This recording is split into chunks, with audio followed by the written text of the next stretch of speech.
여러분 안녕하십니까? 이어서 광주 MBC 뉴스데스크입니다. 광주 지역의 수건 사업이던 군공항 이전 논의가 속도를 내게 됐습니다. 대통령실이 어제 임시조직 구성 계획을 바로 발표한 건데요. 이런 정부 발걸음에 맞춰 이해 당사자인 광주와 전남, 무안도 바빠지게 됐습니다. 김초롱 기자의 보도입니다. 정부의 움직임은 생각보다 빨랐습니다. 이재명 대통령이 취임 3주 만에 처음 광주를 찾아 광주 군공항 이전 문제를 책임지고 해결하겠다고 약속했습니다. 대통령실에서 TF팀을 만들고 최대한 빨리 속도 있게 실제 조사도 좀 하고. 그리고 그 다음 날인 어제 오후 대통령실 직속 임시조직 TF 구성을 위한 구체적인 계획이 발표됐습니다. 이재명 대통령이 말했던 것과 같이 국방부와 국토부, 기재부 등 정부 부처와 광주시와 전남도 무안군이 참여한 육자협의체 형태입니다. 대통령실 차원의 TF를 구성한 건 광주 군공항 이전 문제에 대한 지자체 간 불신을 해소하고 빠른 집행력을 갖기 위해서입니다. TF를 총괄하는 간사는 대통령실의 국토교통비서관실이 맡고 국방비서관실과 자치발전비서관실, 갈등조정비서관실 등이 참여합니다. 필요한 경우 주민과 외부 전문가도 협의체에 포함될 수 있습니다. TF는 앞으로 군공항 이전 비용 추산과 공항시설의 효율적인 배치, 국가 재정 지원, 소음 피해 분석 등을 하게 됩니다. 광주시는 육자 TF의 첫 만남 일정을 기다리며 전남과 무안에 먼저 실무진 만남을 요청하는 등 준비에 나섰습니다. 또 TF 관련 인력을 상시 파견하는 방안까지 내부 검토하고 있습니다. 어느 급에서 참여할지, 부시장급인지 담당 실무자급인지 아니면 시도지사급인지 그게 되면 그에 맞춰서 준비해 가도록 하겠습니다. TF에 참여한 정부 부처 세 곳의 역할은 그 어느 때보다 중요해졌습니다. 특별법을 토대로 이재명 대통령이 국비 지원을 약속한 만큼 기재부의 적극적인 재정 검토와 군공항 미군 기지 등과 관련한 국방부의 신속한 대응, 국토부의 적극적인 행정 처리 등이 요구됩니다. MBC 뉴스 김초롱입니다. 조국혁신당 광주시당이 이재명 대통령의 호남 타운홀 미팅을 두고 지방정부의 전략 부재와 준비 부족이 고스란히 드러난 자리였다고 혹평했습니다. 이들은 논평을 통해 대통령이 첫 미팅 지역으로 호남을 택한 건 소외와 침체를 겪어온 지역을 외면하지 않고 발전을 챙기겠다는 의지를 보여준 것이라고 평가하면서도 광주 전남 지자체장들은 자화자찬과 치적 홍보에 그친 답변으로 일관했다고 비판했습니다. 특히 전략 없이 국비 의존에만 기대는 관성적 접근으로는 중앙정부가 아무리 강한 의지를 갖고 있어도 실질적인 발전은 불가능하다며 변화를 촉구했습니다. 6.3 지방선거가 1년 앞으로 다가왔습니다. 얼마 전 민심을 알아보기 위해 광주시장과 전남지사, 시도교육감 관련 여론조사 결과 보도해드렸는데요. 전남의 현역들은 약진한 반면 광주는 상대적으로 고전했습니다. 특히 광주의 현역들은 청장년층에게 박한 평가를 받았는데 이번 여론조사 결과에 담긴 의미를 임지은 기자가 자세히 들여다봤습니다. 내년 6.3 지방선거를 앞두고 광주문화방송 등 지역 언론사 3사가 실시한 합동 여론조사에서 광주 현역들은 뚜렷한 우위를 보이지 못했습니다. 강기정 시장은 선호도 조사에서 민영배 국회의원에게 오차범위 밖에서 뒤졌고 이정선 시교육감은 김용태 전 노무현재단 광주시민학교장과 오차범위 안에서 접전을 벌이며 현역 프리미엄을 살리지 못했습니다. 두 사람 모두 직무수행 평가에서는 강 시장 57%, 이 교육감 55%로 대체적으로 좋은 성적을 받았지만 정작 정책에 민감한 3050 세대로부터는 상대적으로 박한 평가를 받으면서 경쟁 상대보다 다소 낮거나 엇비슷한 선호에 머무는 데 그쳤습니다. 직무를 잘 수행하는 것과 이들의 재선을 지지하는 것이 반드시 비례하지 않음을 보여주는 결과이기도 합니다. 직무 만족, 그러니까 또를 평가하는 기준과 후보를 선택하는 기준은 같은 사람도 있지만 다른 사람이 더 많다는 거예요. 이런 차이들이 나타나는 거죠. 반면 김영록 전남지사와 김대중 도교육감은 선호도와 직무수행 평가에서도 안정적인 지지를 받았습니다. 현역들에 비해 낮은 도전자들의 인지도, 변화보다는 안정을 선호하는 전남 지역의 정치적 특성까지 반영된 결과로 읽힙니다. 아무래도 현역 이 도지사의 인지도면이나 여러 측면에서 현역 단체장의 이점이 작용됐을 수도 있다라고 하는. 물론 이번 여론조사 추이가 내년 지방선거 결과로 곧장 이어지리라 단정하기에는 이릅니다. 민주당은 공천 경선 규칙에 대대적인 손질을 예고하고 있고 조국 혁신당과 민주노동당 등의 새 인물 찾기가 어느 정도 힘을 발휘할지도 관심입니다. MBC 뉴스 임진입니다. 최근 광주에서 KT 유선 전화가 며칠간 마비되는 일이 2차례나 발생했습니다. 이번 달 중순에 내린 비로 지하에 있던 KT 케이블이 침수된 건데요. 아직도 전화가 복구되지 않은 곳이 있는데도 KT 측에서는 아무런 설명도 없어서 주민들이 큰 불편을 겪고 있습니다. 천홍희 기자가 보도합니다. 광주 동구의 한 식당입니다. 전화를 걸어도 통화 연결음이 2차례 가더니 뚝 끊겨버립니다. 고객이 전화를 받을 수 없어. 6월 중순에 내린 비로 광주 동구에 있던 KT 통신 케이블이 침수되면서 일부 지역에서 전화 연결이 아직도 제대로 되지 않고 있습니다. 지난 16일부터 일반 전화가 전혀 불통 상태가 돼가지고 포장, 배달, 예약 주문 같은 걸 전혀 받을 수 없으니까.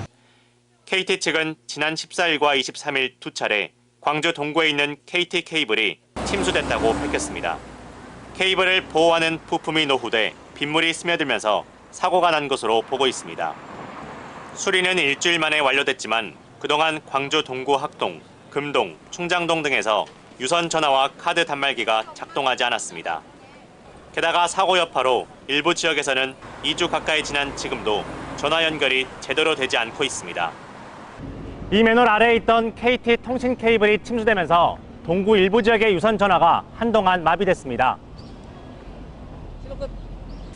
하지만 지역 주민들은 이 같은 통신 마비에 대해 KT 측에게 어떠한 설명도 듣지 못했다고 말합니다.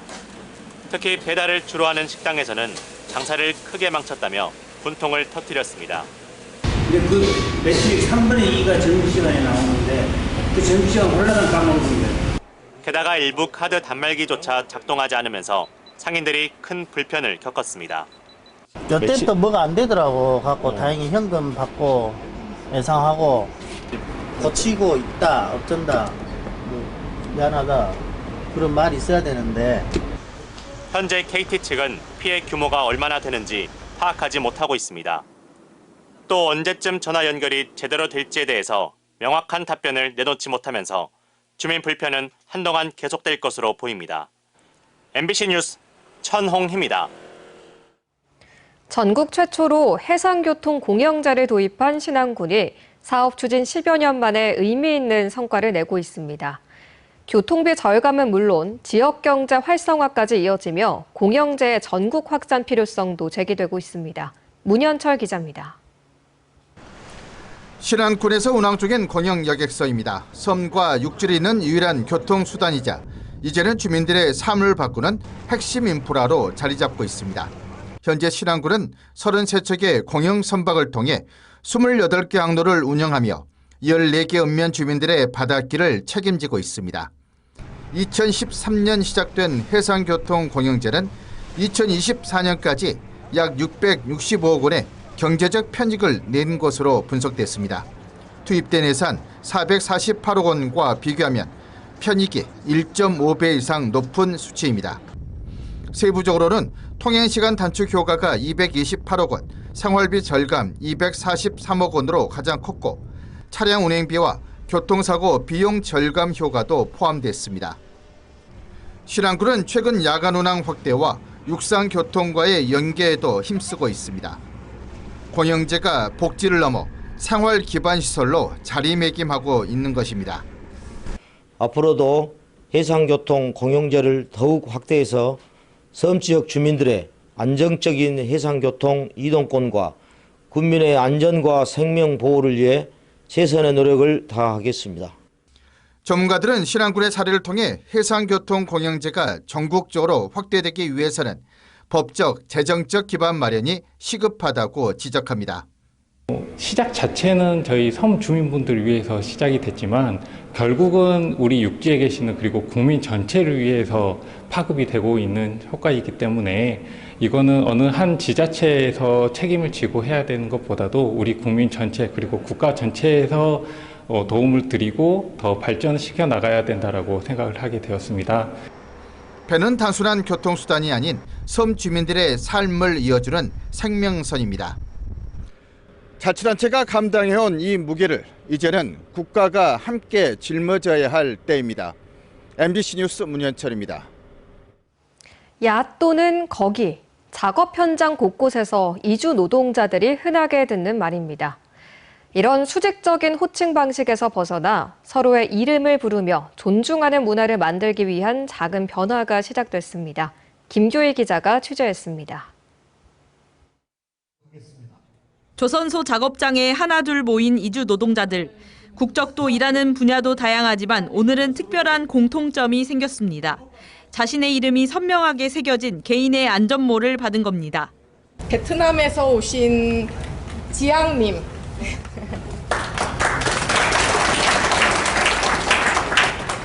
원래 이름 적었는데 우리는 도장하니까 시간 좀 돼서 페인트 많이 묻어서 또 다시 또 적었어요.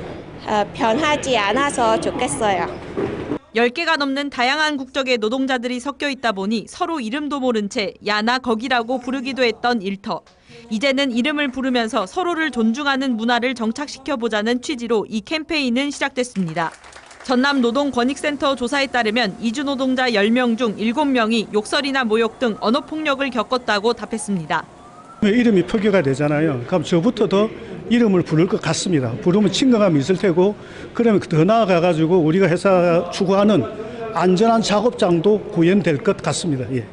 원활한 작업과 안전사고 대비를 위해 안전모에는 이렇게 이름과 국적, 혈액형 등 정보가 표시돼 있습니다. 사람 이름도 잘 보여. 어느 나라 사람 그렇게 보면 알아요. 그러니까 일할 때도 좋아요.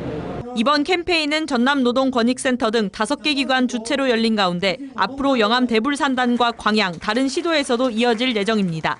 외국인 이주 노동자는 이제 우리 농촌이나 어촌, 그다음에 이런 조선소에서 건설 현장에서 없어서는 안 된 필수 노동자가 된 것 같습니다. 함께 노력하고 함께 존중받고 서로 배려하는 이름을 불러주었을 때 비로소 꽃이 되었다는 어느 시의 한 구절처럼 이제 일터에도 사람을 향한 존중의 언어가 피어나고 있습니다.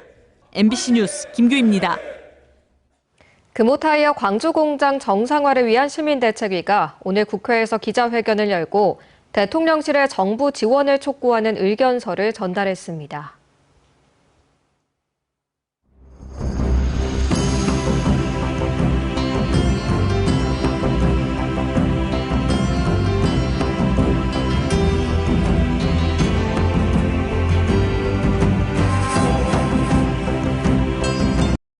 언제 어디서나 내 손 안의 뉴스. 광주 MBC 뉴스 유튜브 구독으로 함께하세요.